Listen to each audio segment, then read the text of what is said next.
Assalamualaikum warahmatullahi wabarakatuh. Hamdan thayyiban mubarakan fi. Sahabat yang dimuliakan Allah, mari yang pertama kita panjatkan syukur kita kepada Allah Subhanahu wa taala bahwa kita hari ini masih kuat dan mampu untuk menjalankan shaum di bulan Ramadan. Tentunya inilah satu kebahagiaan yang tiada tara ketika kita masih bisa menemui di bulan Ramadan. Oleh karena itu sahabat semuanya, di dalam bulan Ramadan yang mulia ini, yang penuh ampunan ini, sesungguhnya kita harus menelaah dan mengkaji, serta harus menghayati apa yang telah disyariatkan dan ditetapkan oleh Allah. Bahwa sesungguhnya puasa yang kita jalani, satu tujuan kita yang terakhir adalah la'allakum tattaqun. Karena itu sahabat semuanya, di dalam bulan Ramadan yang penuh barakah ini, sesungguhnya Allah telah menjanjikan bahwa orang-orang yang telah berpuasa atau orang-orang yang telah menjalankan puasa sebagai hambanya, maka ganjaran yang diberikan itu adalah kewenangan Allah. Maknanya apa? Sesungguhnya ketika kita ini melaksanakan ibadah puasa, maka ganjaran, pahala itu hanya di tangan oleh Allah. Makna utamanya juga bahwa sesungguhnya ibadah ini adalah ibadah yang vertikal menuju pada Allah Subhanahu wa taala. Yang kedua kalinya, sahabat semuanya, bahwa di dalam menjalankan puasa di bulan Ramadan, tentunya juga kita adalah sebagai hamba-hamba yang tidak hanya menuju pada hablum minallah atau vertikal kepada Allah, tetapi di dalam hal kita menjalankan puasa, ada yang harus kita implementasikan sebagai hamba-hamba yang muttaqin, yaitu orang-orang yang bertakwa kepada Allah Subhanahu wa taala. Mari kita simak. Allah juga berfirman di dalam Al-Qur'an surat Ali Imran ayat 133 dan 134. Allah menyampaikan bahwa sesungguhnya wasari'u ila maghfiratim mir rabbikum, kata Allah, sesungguhnya Allah itu memerintahkan, mensegerakan untuk kita meminta ampunan kepada Allah Subhanahu wa taala. Karena apa? Di dalam hal ampunan itu Allah akan memberikan wajannatin arduhas samawatu wal ardu, yaitu surga yang luasnya yaitu lebih dari samawatu wal ardu atau langit dan bumi ini. Ini apa? Diperuntukkan untuk siapa?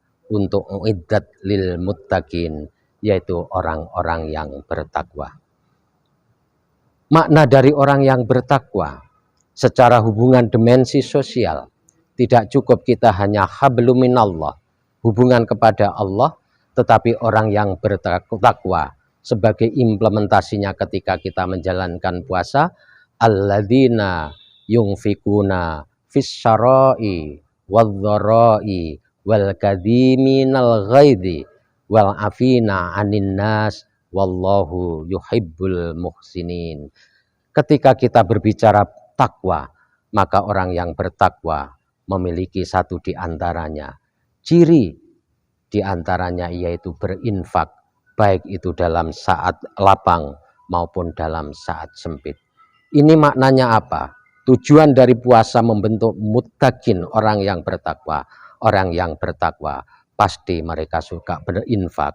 Kemudian yang kedua, orang yang bertakwa adalah orang yang wal kadhiminal ghaidha, yaitu orang yang menahan amarahnya, orang yang tidak mudah emosi, orang yang mempunyai kesabaran tinggi.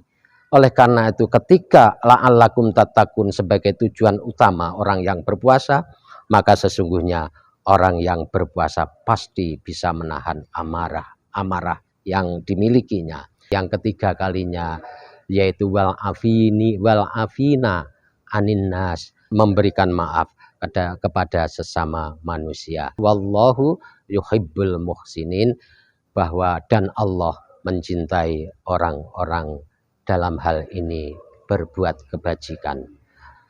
Sahabat semuanya, itulah makna dari kesimpulan yang kita jalankan puasa pada bulan ini, puasa pada tahun ini. Yang pertama adalah kita adalah sebagai hamba Allah yang bermahabbah melalui syariat puasa, yaitu kita bercinta kepada Allah, menikmati apa yang diberikan oleh Allah. Tetapi tidak cukup dari itu, sesungguhnya puasa kita harus kita implementasikan secara sosial, adanya kesalehan sosial untuk menjadi orang yang pertama berinfak, memberikan sesuatu kepada yang lain. Yang kedua, menahan amarah. Kita kendalikan emosi kita kendalikan amarah kita. Dan yang ketiga, kita adalah orang yang mampu dan selalu memaafkan kepada orang-orang yang salah kepada kita. Inilah barangkali puasa yang dimaksud adalah puasa secara kafah, memiliki dua dimensi. Yang pertama adalah dimensi kepada Allah atau uluhiyah, dan dimensi yang kedua adalah kita berpuasa dalam rangka untuk memenuhi hablum minan nas, hubungan kepada Allah, dengan bukti-bukti yang harus kita wujudkan dengan kita anfa'uhum linnas, khairun nasi anfa'uhum linnas. Itulah yang bisa saya sampaikan, kurang lebihnya mohon maaf. Billahi taufiq wal hidayah. Assalamualaikum warahmatullahi wabarakatuh.